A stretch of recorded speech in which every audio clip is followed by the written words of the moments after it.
Hi, this is John Kuntz of the Disruptor podcast. This is the third and final segment of our recording with the Honorable Ray Headen. In this part, Jan and I will dive deeper with Ray around the concept he coined, Mass Incarceration Creep, where we will get into knowing and better understanding the initiatives Ray was doing and where he was working and how he felt it would improve the overall judicial system in the state of Ohio. In addition, it would save us taxpayers money. His attempt to bring data analytics and insights, fairness and equality into the sentencing process is something that he had a passion for, and I hope you learn about what he was doing, and I hope you take the causes that Ray was trying to work on as a judge and continue to move them forward as part of his legacy.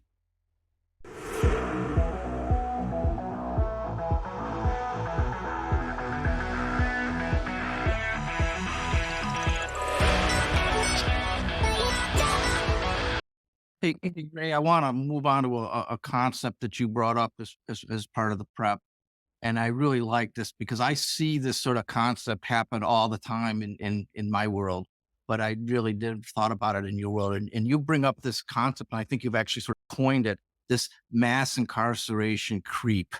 And I'd love to have you spend a few minutes just talking about how you came up with that and sort of why it is, and I think does then lead into what you're trying to do to fix the problem. Yeah, I think now at least 1/3 of the African American males in the United States have some type of relationship to the criminal justice system. They're either in jail, on parole, et cetera. And the question of data is fundamental in there. And it has only been coined by me because this is new stuff. And hopefully will add to the rubric of the solution to mass incarceration. Because mass incarceration is not holistic. It's made up of individual decisions by individual judges and individual prosecutors who charge people with crimes and maybe charge some people with one crime and charge them with another group with another crime. But without data, we just don't know how all of that is playing into whether and how there seems to be so much more impact in our communities of mass incarceration of poor Black males, particularly, than other groups or other minority groups in proportion to the population. Obviously, there's the issue of who's guilty and who's not. That is absolutely going to always be the case. And no, I am not, and no one else in this movement is trying to take away the discretion of judges to sentence as they plead, because that is why they're elected. That is their job. So they are bound by our canons of ethics and by our duty as judges to sentence people to prison. So that I'm totally against that. But the issue of whether or not mass incarceration creeps into our system because of lack of data is real. If somebody commits the same crime and gets 2 years, and another person who's African American or whatever gets 10 years, that extra 8 years, that's where the mass incarceration is. That's what I call the creep into the system of mass incarceration. It's the individual differences through the lack of data that sometimes judges just don't know. The prosecutors just don't know. The defense counsel just doesn't know, because all of those people can use data to influence whether or not there is disparate treatment and inequality in the system. And so that's what I'm hoping to have this database do, is to take the lead on mass incarceration creep, stopping it, and liking this part of the rubric at universities and other places where I haven't seen it yet. It's an interesting point because I think the one point I want to jump on or highlight, it may not be intentional, right? These are good people trying to do good things. But I think you're saying, and the three elements that I starting to see that can bubble up that your initiative can solve is certainly fairness amongst everybody. And it could be fairness across geographies or fairness across social economic, or just race in general. But there's a huge taxpayer implication, right? We all pay taxes in the state of Ohio. If I can't use data to make good decisions, I probably am spending more money than I need to. And there's just the impression and probably the reality that there's racial inequality throughout the system. Right? We don't have the data. So how do we really know? And literally, John, mass incarceration creep is expensive because if we don't have the data, it's about $20,000 a year to imprison someone. That's the cost of a college education. Beyond that, there's costs to society and to human beings. When somebody over here gets, for the same crime, 3 or 5 years, hopefully not talking about nonviolent offenses, drugs, and a lot of it relates to consecutive sentences and who gets consecutive sentences and who doesn't. And so all of those kind of measures lead to stretches of sentences that might be in need of research, data. And it's not necessarily whether they're guilty or innocent. It's really more about the data to make sure that the process is truly fair. If we're talking about the differences between the sentences. Again, no one's trying to say that judges can't sentence with their own discretion. But if they don't have the data, maybe that creep is like unintentional, as you said. So everybody that has ever heard of Lean Six Sigma ever knows about the Swiss cheese effect, right? Where you have a whole bunch of pieces of Swiss cheese lined up in a row. And although they all have holes in them, if the holes are misaligned, that issues and processes won't be able to fall through the Swiss cheese. But those holes align and then things can pass through the gaps. And without data, you can't really figure out whether or not the holes are aligned or they're not aligned, or if it's just happenstance. Look at the business world, right? And we have real-time tools that are able to monitor down to user click rate when it comes to how they're interacting with a site in real time. I mean, if you can use that data ethically, then it really blows things wide open. I mean, you are able to garnish insights. You put out something, the data comes back, the data is what it is, and you gather insights from said data. That your job is not to manipulate it, your job is to interpret that and to make sure that this is where it's sitting, this is how it is. But if you have these ability to measure and predict trends and showcase, here is how this has been over a period of time, I was dumbfounded that didn't exist. With the tech that is where we have today and all of the abilities that we have, there really is no reason that something like this shouldn't exist. I know that Uncle Sam is a little bit slower when it comes to adopting things, coming from somebody that spent 6 years in the Air National Guard. At this point, I think that these tools have been in the business world for so long, at such high capacity, that there is no excuse left on the board as to why the judicial system shouldn't be using something like this. Not only in Ohio, but also around the country.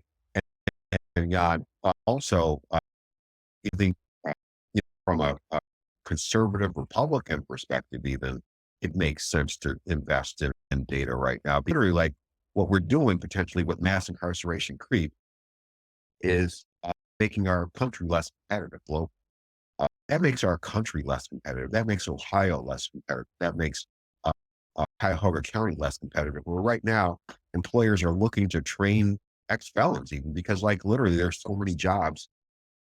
And you said it costs what, like $20,000 a year to incarcerate? There's no way that I would ever make a business decision that equates to $20,000 without data-backed insights. It's mind-boggling that we're making decisions on people's livelihoods and then also taxpayer dollars to the tune of $20,000 without data-backed insights. And there are 50,000 people right now. That's the size of Lakewood, Ohio, or Euclid, Ohio, I believe. Every man, woman, and child is incarcerated in Ohio. Our costs go up. Our inefficiency goes up. Judges don't have the data. They may say like 5 years when it could be probation. If most of the judges are doing probation in your county and you've just given somebody 5 years, you made up, like you said, $100,000 decision that like literally doesn't always measure up because we don't have the data. Right. You said, well, 50,000 and 20,000. That's $1 billion just for everybody's reference. It comes down to fiscal responsibility, right? Both as taxpayers and the government. It comes down to fairness, right? Making sure that person A is being treated the same as person B and person C, et cetera. And then try to take out this sort of implicit bias or explicit bias or even the racism in our systems.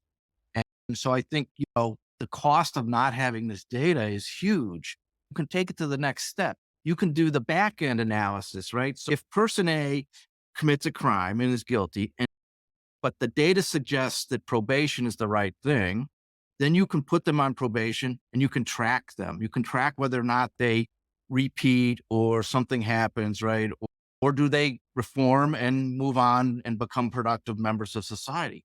Or you can stick that person into 5 years of incarceration and then track them on the back end and see what happens when they come out after 5 years. And then you can start to make these. In my world as a consultant, it's very simple. We collect data, we document facts and findings, which are very binary. They're true or false. We draw upon those facts and findings. We draw conclusions. And from those conclusions, we make recommendations to help you guys as judges on being fair and equitable, but also on the back end to make sure that what you're doing is actually accomplishing the goal of helping people become. I think the goal is still to get people to come back into society as productive members. Right? And I think you make a great point on this isn't about guilty or not guilty, right? The justice system, I think, does a good job of determining whether or not you're guilty or not. It's what you do once you're determined to be guilty, and how do you treat people fair, and how do you have some fiscal responsibility to, again, you always follow the money in these situations, unfortunately. But if we can be more fiscally responsible, then we can spend that money on something that maybe can help others.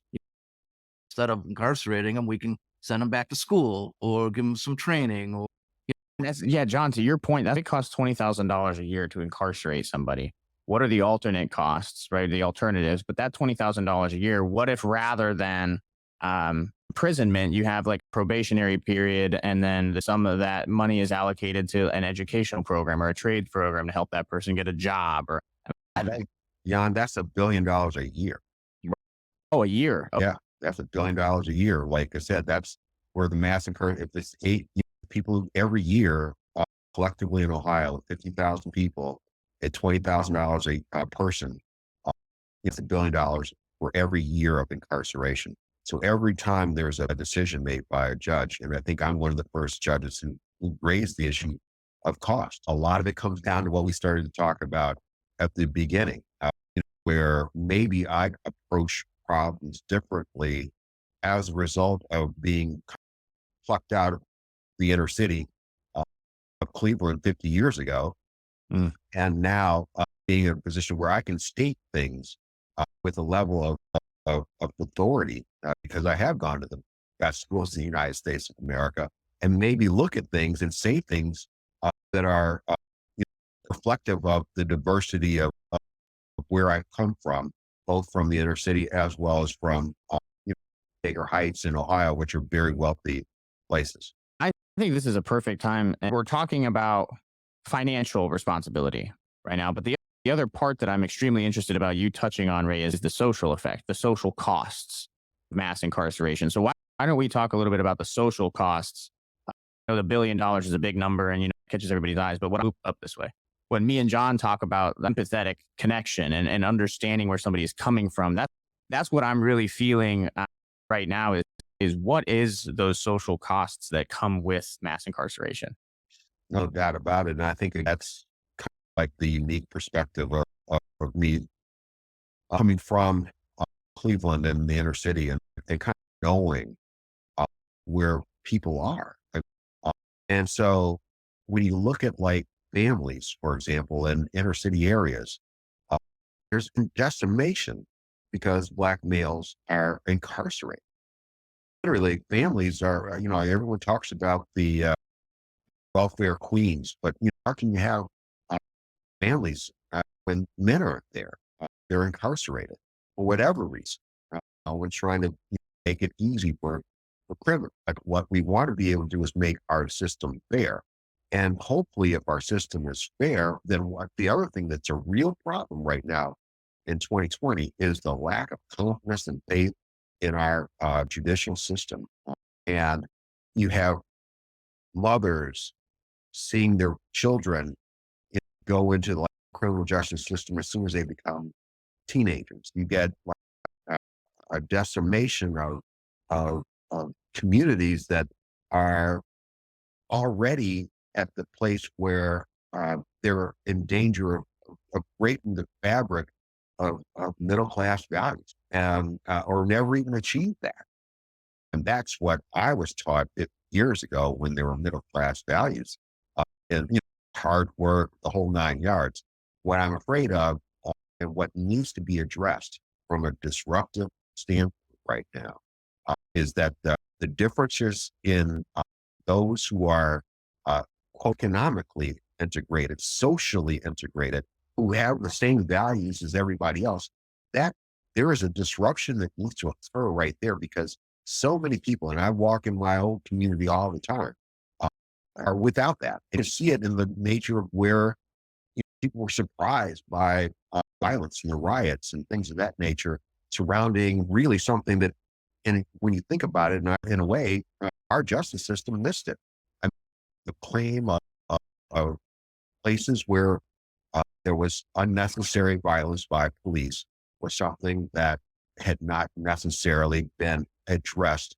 And the violence occurred was reflective of the social places where people were, where the lack of being able to have a voice, as well as the ability to have people listen to that voice is something that we need to really address and is beginning to be addressed in the 2020s area, hopefully without the violence anymore. Obviously, that was not the way to go, but people shouldn't be surprised though, because what I'm really trying to do as a judge is to make sure that stuff is addressed fairly and equally, and people need to hear that we're caring and that we're concerned, and that if there's a problem, we want to have the data to address it. There was a lot of pent up demand, I think, that again shook up the snow globe, which it was not pleasant, but it was probably necessary. We've had this great discussion, Ray, and you've brought up some really great points just about how long it's been around and some of the problems that you're trying to fix and how you disrupt this sort of status quo within the judicial system. So as we wrap up, devil's in the details in these things, right? So we've identified the problems, we empathize with your constituents and the stakeholders. How do you vision going forward? What are the next steps? Those kind of things. And then we can wrap up this podcast. Importance of now, it can't be underestimated. Again, that's why I wanted to use to use Jan's term, inflammatory language, because it's so easy for this issue to continue. Blue Ribbon Task Force, hundreds of thousands of dollars spent on documents over the last 25 years, saying that data is needed, and yet nothing has been done. There is a reason why that hasn't occurred. And what we need to make sure is that whatever we do right now, because this is a moment in time where momentum is out there and it is on the side of justice and fairness and rightness, that has to be done. I've been a leader on it. I want other people to join in the leader. That's why I'm on this podcast. What can the average Joe citizen do within the state of Ohio to help your cause? The database is a legislative effort, so it needs to be enacted into law. It is the Ohio General Assembly and the governor will see legislation in 2021 to enact the beginnings of the criminal sentencing database. So when you vote, you make sure you also contact your legislators to make sure that they know that this is silly not to have data in the 21st century in the measurement of and the performance of our judicial system. So those are tangible steps right now that can be taken by anyone. Be aggressive, be out there, don't be silent, because it has proven over 25 years, the silence will just let the status quo continue. I love it. All right. Well, I appreciate everybody taking the time to tune in today, John. I feel that lot of eyebrow moments and a lot of light bulb moments throughout this entire episode. So this is why I'm really excited that the Disruptor is a thing. There are all of these amazing people out there doing these disruptive things, shaking the snow globe, trying to really improve the quality of life of everybody involved in all of these processes, right? Nobody ever comes into these positions being an innovative disruptor with the intention of like, okay, I'm going to try to shake this snow globe just so I can take it and look at the beauty for a split second and then smash it on a brick. Generally, they come in, they shake the snow globe and just watch all of the beauty that comes out of that disruption.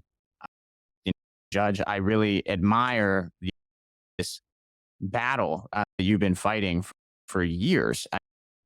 Getting to the point, and when I was going back through and I was listening about the life story and everything like that, one thing that really stood out to me just now is you said you still go and you walk around your old neighborhood and really stay in touch with that piece. There's this quote from a poem called If by Rudyard Kipling, right? And I read this poem every morning, and it really stuck out to me when you said that. And it says, if you can walk with kings, but maintain the common touch. And the entire poem is about how you can really become a man and stand on your own 2 feet and live your life with character and live your life with integrity and with values. That statement right there solidifies Ivy League schools, the ability to be a great person in law, being appointed to a judicial seat, but walking with kings and maintaining the common touch. There's no other reason that you want to vote for Ray outside of any of those other reasons. Let it be because he has not lost that common touch. And I think that is extremely important when it comes to somebody sitting in that seat. Bless you. Thank you. Yeah. John, I'll let you wrap up.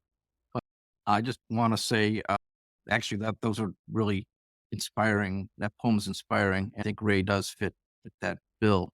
I wanted to say, Ray, thanks for coming on our show. John, thanks for hosting us and having us have the faith in us trying to build this theme out of the Disruptor series. And I wish you all the best of luck, Ray. And I'm glad you're my friend. And we'll keep disrupting and we'll keep moving forward, buddy. Thanks. Hey, thank you.